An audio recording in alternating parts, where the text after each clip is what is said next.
साथियों, मैं सौरभ कुमार सिंह और लगातार शिक्षक बहाली के मुद्दे पर लगभग कई हज़ार अभ्यर्थी हैं जो इंतज़ार में हैं और इंतज़ार कर रहे हैं कि जो हमारा जो सेकंड मेरिट लिस्ट आएगा कब आएगा। और जो खबरें निकल कर आ रही है कि जो लगभग 5,000 सीटों के आसपास जो अभी तक सीट खाली हुआ है। तो हम लोग का भी अनुमान है लगभग 17-18 जिलों से जो सूची है जिला शिक्षा पदाधिकारी के ऑफिस से, वो सूची जो है शिक्षा विभाग और बीपीएससी को मिल गया है।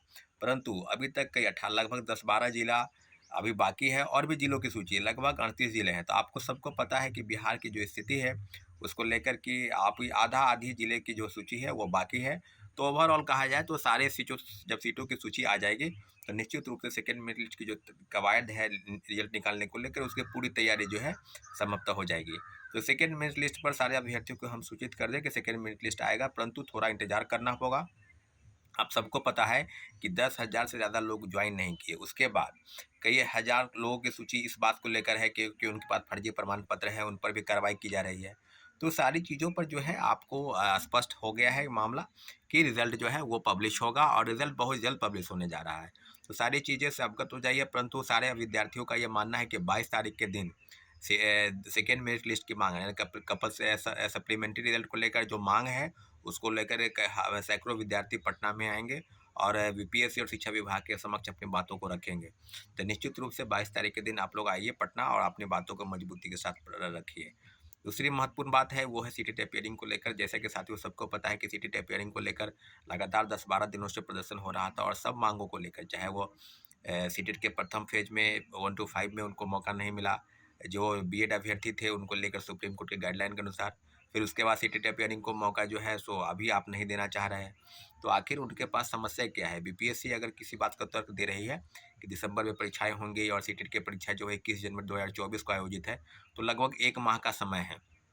आपको हम बता दें कि 1 महीने के भीतर अगर बीपीएससी द्वारा आयोजित परीक्षा को अगर आगे जनवरी या फरवरी में ले जाएगा, तो सारी चीज़ों की समस्या का समाधान हो जाएगा। परंतु लगातार प्रक्रिया शुरू है और सेकेंड फेज की बहाली को लेकर भी कई मामले हैं। आपको बता दें कि फॉर्म भरने से लेकर और जो भी रजिस्ट्रेशन करने को लेकर सब में कहीं न कहीं अगर रजिस्ट्रेशन दोबारा कर देते हैं तो आपका पेमेंट फँस जाएगा। फिर वो मामले को लेकर कई मामले हैं। एज रिलैक्सेशन को लेकर मामला भी है, उसको लेकर भी बात की जा रही है कि क्या होगा। तो ओवरऑल जो चीज़ यही है कि सरकार अपनी बातों को बिल्कुल सही ढंग से अब सीधे-सीधे अगर बीपीएससी कहा जाए या शिक्षा विभाग कहा जाए, तो लगभग रोज़ नोटिस निकलता है, रोज़ ट्वीट होता है। तो कई मामलों को लेकर उपाफों की स्थिति है, सब मामलों को लेकर हम लोग लगातार विरोध प्रदर्शन कर रहे हैं और सरकार के समक्ष अपनी बातों को आपके माध्यम से, प्रेस के माध्यम से पहुँचाने का प्रयास कर रहे हैं साथियों। अभी जो महत्वपूर्ण बात है वो है कि बिहार में बड़े पैमाने पर फर्जीवाड़ा हो रहा है।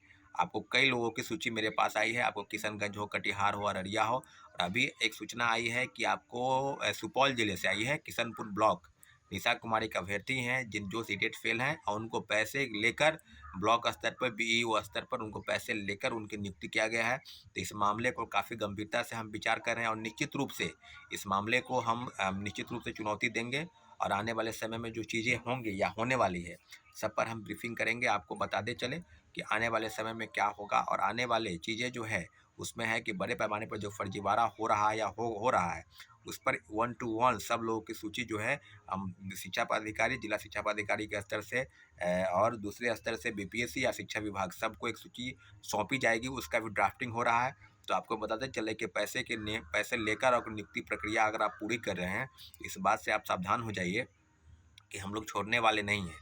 कई मेरिटधारी जिनका रिज़ल्ट है, जिन जो प्रतीक्षा सूची में इंतज़ार कर रहे हैं कि मेरा रिज़ल्ट आएगा और सीटेट और बीएड कई फर्जी प्रमाण पत्र के आधार पर आप नियुक्ति पा लिए हैं, तो इन सब मामलों को लेकर लगातार विरोध हो रहा है। कई जिलों से सूचनाएँ आ रही है, परंतु अगर पैसे लेकर इस तरह की चीज़ें होंगी तो बिहार की शिक्षा व्यवस्था कैसे बदलेगी? आज हम बात कर रहे हैं और कल फिर किसी चीज़ को लेकर और भी कई मामले हैं। कंप्यूटर साइंस के मामला था, उसमें भी काफ़ी फर्जीवाड़ा हुआ। अभी मामले चल रहे हैं कि सीटेट फेल वाले को ज्वाइनिंग दिया गया है, कई मामले ऐसे हैं जो बीएड फेल वाले को ज्वाइनिंग दिया गया है। तो कई मामले हैं जिसको लेकर अगर बीएड वाले का रिजल्ट आ गया तो फिर क्या सब लोग का रिजल्ट आना चाहिए, क्योंकि सुप्रीम कोर्ट के फैसले के बाद सब लोग का रिजल्ट नहीं आना चाहिए था, परंतु कुछ लोगों का रिजल्ट आ गया, उनको ज्वाइनिंग भी दे दिया गया। तो बीपीएससी द्वारा जो गलती किया गया है कि बीपीएससी के साइट पर जो वाटर मार्क सर्टिफिकेट अपलोड हुआ, उसी सर्टिफिकेट को वो देख रहे हैं। तो निश्चित रूप से शिक्षा विभाग को एक गाइडलाइन ज़रूर देना चाहिए था बीपीएससी की तरफ से कि इन-इन चीज़ों पर आपको देखना है। तो कई मामले हैं और कई मामलों को लेकर शिक्षा विभाग और बीपीएससी की तरफ से बहुत ज़्यादा ठोस कार्रवाई की ज़रूरत है, जिसको ये लोग कर नहीं रहे हैं। बस ऊपापोह की स्थिति में हैं और लीपापोती का प्रयास चल रहा है। तो हम लोग सब चीज़ों पर एक बैठक बुलाएँगे और निश्चित रूप से जितनी भी कार्रवाई होगी, जिला शिक्षा पदाधिकारी के स्तर से या नहीं होगी, उसके खिलाफ हम लोग सिर्फ सूची जो है शिक्षा विभाग और बीपीएससी को सौंपने जाएँगे निश्चित रूप से। अभी जो बातें हैं उसको लेकर शिक्षा विभाग में बड़े पैमाने पर फर्जीवाड़ा हुआ है। अभी मेन फोकस है कि फर्जीवाड़ा कितना हुआ और कितने लोगों की सूची जो है हम लोग के पास आएगी और शिक्षा विभाग को सौंपी जाएगी। इसकी पूरी अपडेट आपको हम बता दें और निश्चित रूप से इन सारे मांगों को लेकर हम लोग जल्द ही एक नई बैठक शुरू करेंगे। ठीक है?